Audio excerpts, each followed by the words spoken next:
This is the Daily Dose from Deuteronomy 11. I'm Sheila Daly, and I'll be reading Deuteronomy 11 for you today. So love the Lord your God and follow his instruction, his regulations, his case laws, and his commandments always. And know right now what your children haven't known or yet witnessed. The Lord your God's discipline, his power, his mighty hand and outstretched arm, the signs and the acts that he performed in the heart of Egyptian territory against Egypt's king Pharaoh and all his land. What God did to the Egyptian army, to its horses and chariots, how he made the water of the Red Sea flow over their heads when they chased after you, but the Lord destroyed them, and that's how things stand right now. What the Lord did for you in the desert until you arrived at this place, and what he did to Dathan and Abiram, the descendants of Eliab, the Reubenite, when the ground opened up its mouth and swallowed them, their families, their tents, and every living thing they possessed in the presence of all Israel. Your own eyes witnessed each of these powerful acts the Lord performed.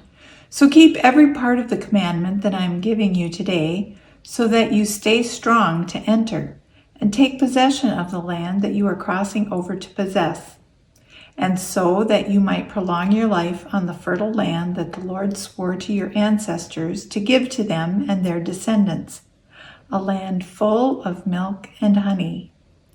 The land you are about to enter and possess is definitely not like the land of Egypt where you came from, where you sowed your seed and irrigated it by hand like a vegetable garden.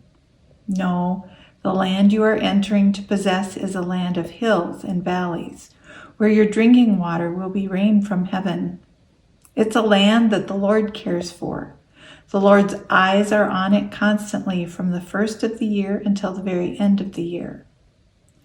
Now, if you completely obey God's commandments that I'm giving you right now, by loving the Lord your God and by serving him with all your heart and all your being, then he will provide rain for your land at the right time, early rain and late rain, so you can stock up on your grain, wine, and oil.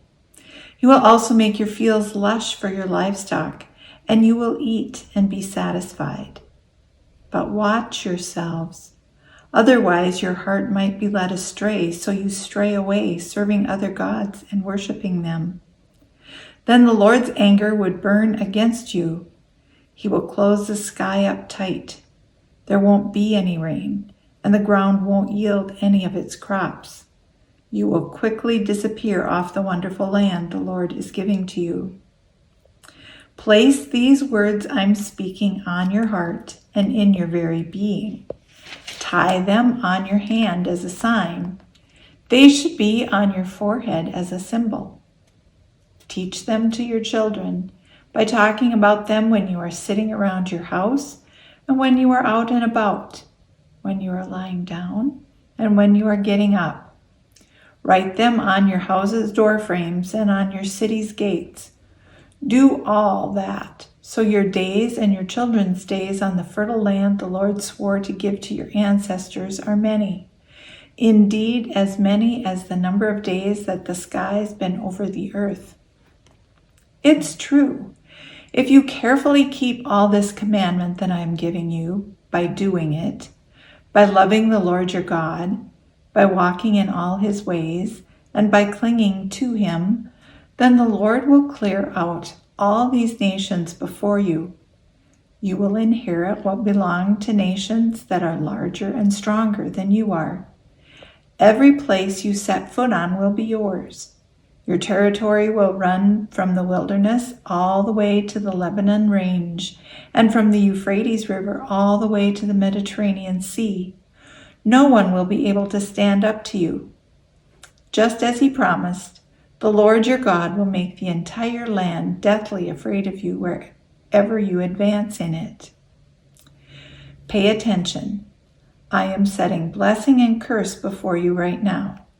The blessing if you obey the Lord your God's commandments that I am giving you right now, but the curse if you don't obey the Lord your God's commandments and stray from the path that I am giving you today by following other gods that you have not known. Now when the Lord your God brings you into the land that you are entering to take possession of, put the blessing on Mount Gerizim and the curse on Mount Ebal. Aren't both of these mountains across the Jordan River, down along the western road in the region the Canaanites who live in the desert plain, across from Gilgal, next to Moriah Oak Grove? So then, once you cross the Jordan River to enter and possess the land that the Lord your God is giving you, and you take possession of it, settling down in it, you must carefully follow the regulations and the case laws that I am laying out before you right now.